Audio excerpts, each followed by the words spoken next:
జగన్మోహన్ రెడ్డి గారికి good news. Soubhagyamma గారు MP బరిలో అయితే లేరు. మరి అక్కడ ఎవరు ఉండబోతున్నారు? సో ఈ అంశాన్ని మనకి వివరించడానికి మనతో పాటు ఉన్నారు ప్రముఖ సీనియర్ జర్నలిస్ట్ దుర్గా కుమార్ గారు. నమస్కారం సార్. నమస్కారం మసిరి, మన వీక్షకులు కూడా నమస్కారం. సార్, ఇప్పుడు చూస్తున్నట్టయితే చాలా రోజుల నుంచి వెళ్ళి కడప ఎంపీ బరిలో ఎవరు ఉండబోతున్నారు, అసలు ఏంటి, అక్కడ అసలు ఏం జరుగుతుంది, వివేకానంద రెడ్డి గారి హత్య తర్వాత చాలా అనూహ్య పరిణామాలు చేంజ్ అయిపోయినాయి. అక్కడ ఏంటంటే వైసీపీకి కంచుకోట అనుకున్న పరిస్థితి నుంచి వెళ్ళి చాలామంది అక్కడ నుంచి పోటీ చేయడానికి రెడీగా ఉన్నారు. ఇదే క్రమంలో సౌభాగ్యమ్మ గారి పేరు బాగా వినిపించింది. కాకపోతే ఇప్పుడు ఆమె బరిలో నుంచి తప్పుకుంటున్నట్టు మరి వార్తలు వస్తున్నాయి. అందులో వాస్తవం ఉందంటారా? అంటే సౌభాగ్యం గారు కానీ, షర్మిల్ గారు కానీ, డాక్టర్ సునీత్ గారు కానీ ఎవరి నుంచినా ఒకటే అమ్మ. వాళ్ళ ముగ్గురిది ఒకటే మాట, వాళ్ళ ముగ్గురిది ఒకటే స్థాయి. ముగ్గురు ఒకే ఆశయం కోసం పోరాడుతున్నారు.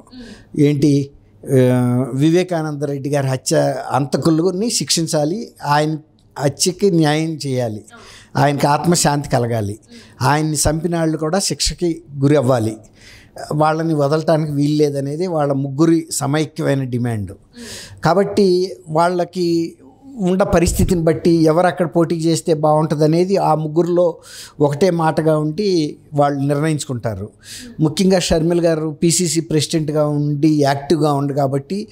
తర్వాత సునీత్ గారికి ఏమో రాజకీయాల్లో అనుభవం లేదు, ఆమె ప్రముఖ డాక్టర్. సౌభాగ్యం గారు ఒక హౌస్ వైఫ్, అంతకుమించి ఆమె ఎప్పుడు కూడా చేయలే. కాకపోతే తన భర్తని ఇంత కిరాతకంగా చంపి యథేచ్ఛగా తిరుగుతూ ఇంకా వీళ్ళనే బెదిరిస్తున్నారు, అది వాళ్ళ బాధ.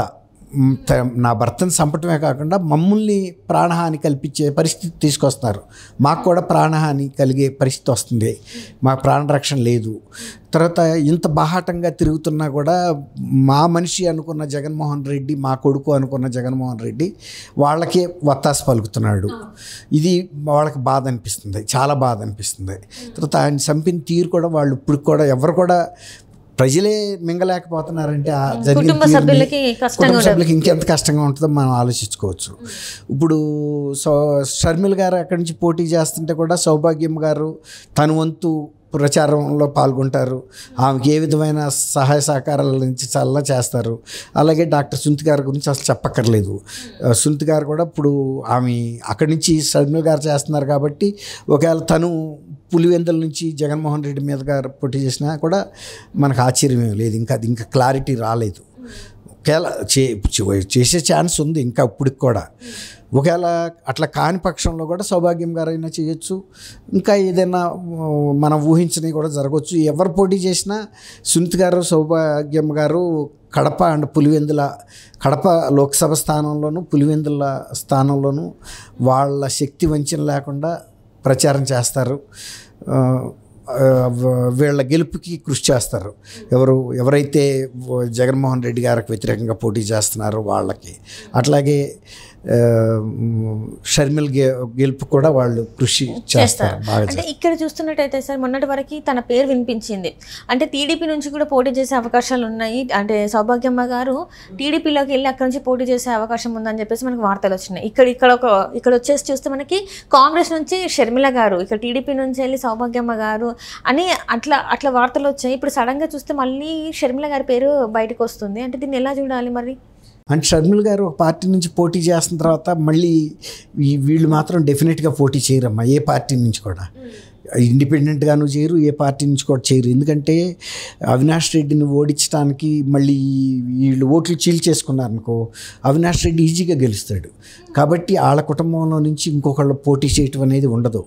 షర్మిల్ గారైనా చేయాలి, సౌభాగ్యం గారు లేకపోతే సునీత్ గారు, అంతేగాని ఒకే ఆ నియోజకవర్గంలో వీళ్ళ తరపున ఇద్దరైతే ఎక్కడ ఉండరు. పులివెందుల్లో కూడా అట్లాంటి తప్పని వాళ్ళు చేయరు. డెఫినెట్గా వివేకానంద జగన్మోహన్ రెడ్డికి పోటీగా ఒకరు మాత్రమే ఉంటారు ఎవరైనా సరే, అంతే తప్ప అది తెలుగుదేశం నుంచా కాంగ్రెస్ అనేది డిఫరెంట్. అది ఒకవేళ వరస్ట్ కండిషన్లో చేస్తే కూడా వాళ్ళు పార్టీ లేకుండా ఇండిపెండెంట్గా కూడా చేయగలిగిన వాళ్ళు. ఎందుకంటే వాళ్ళు వివేకానంద రెడ్డి గారి హత్యనే ప్రధాన అంశంగా తీసుకుని పోటీ చేస్తున్నారు కాబట్టి ప్రజలు కూడా తీర్పు ఆ అంశం మీద ఇస్తారు వీళ్ళకి. అది నిజంగా వివేకానంద రెడ్డి గారిని చంపింది వాళ్ళ కుటుంబీకులు, వీళ్ళని ఇబ్బంది పెడుతున్నారని కనుక వీళ్ళ పట్ల సానుభూతి ఉంటే ఇటేస్తారు. లేదు డబ్బు అటుంది, అధికారం అటుంది అనుకుంటే అటేస్తారు. కానీ ఈసారి అధికారం నిలబడుతుందన్న నమ్మకం వాళ్ళకి లేదు. లేదు.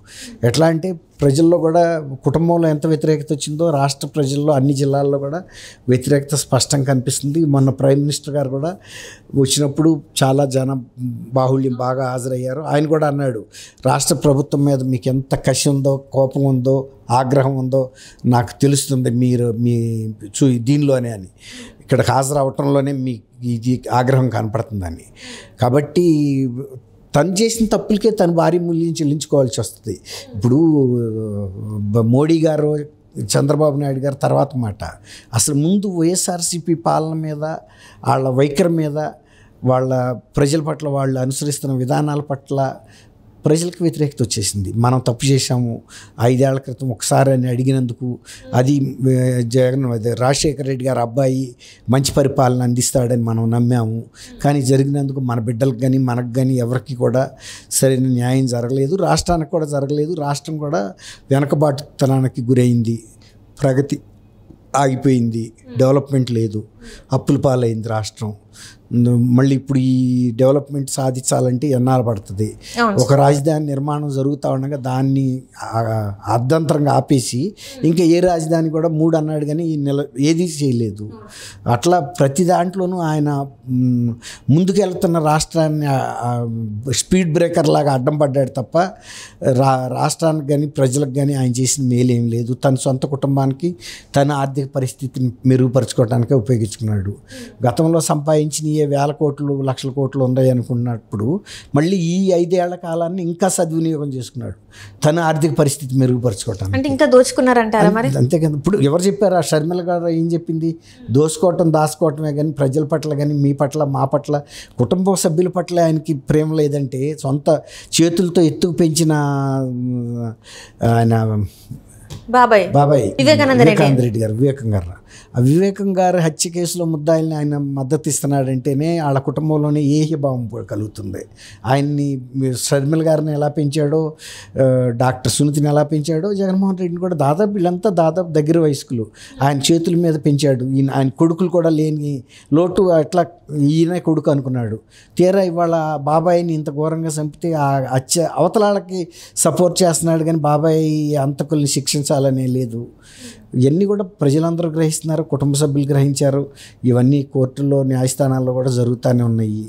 సిబిఐ ఎంక్వైరీ కూడా ఒక్క అంగుళం కూడా 5 ఏళ్లలో ముందుకు వెళ్ళలేదంటే ఆయన ముఖ్యమంత్రిగా ఉండి మోడీ గారిని అడిగితే మా బాబాయ్ కేసు తొందరగా తేల్చమని తెలుస్తాడా లేదా? ఖచ్చితంగా తెలుస్తాడు. అంటే ఇప్పటివరకు ఇంత సహాయం అందించిన నష్టమే ఉంది అందులో. ఆపమన్నాడు కాబట్టి ఆపిచ్చాడు. ఆపిచ్చినందుకు ఇవాళ బీజేపీ కూడా వైఎస్ఆర్సీపీతో కుమ్మక్కైందనే ఒక నింద పడాల్సి వచ్చింది. అందుకని ఇవాళ వచ్చి ఇదంతా అవినీతి ప్రభుత్వం, ఇది అక్రమాలు చేసింది, లంచగొండితనంలో పోటాపోటీగా మంత్రులు సంపాదిస్తున్నారు, అవినీతి అని చెప్పి కూడా మనం విమర్శించాడు కదా. అది దాన్ని బట్టి మనకు అర్థమవుతుంది. మోడీ గారికి కూడా ఈయన మీద ఎలాంటి రాష్ట్ర ప్రగతి అంతా దెబ్బతింది 5 ఏళ్లలోనూ. మళ్ళీ పునర్నిర్మించాలి. ఆ కృషి చంద్రబాబు నాయుడు గారు, పవన్ కళ్యాణ్ గారు 5 ఏళ్ల నుంచి చేస్తున్నారని ఇప్పుడు ఆయన బయట పెట్టాడు. ఎన్నాళ్ళ నుంచి బయట పెట్టలేదు. ఇట్లా ఇది కూడా కొన్ని గ్రీవెన్సెస్ ఆంధ్రప్రదేశ్ ప్రజలకు ఉన్నాయి మోడీ గారి మీద, ఫిర్యాదులు. Right sir.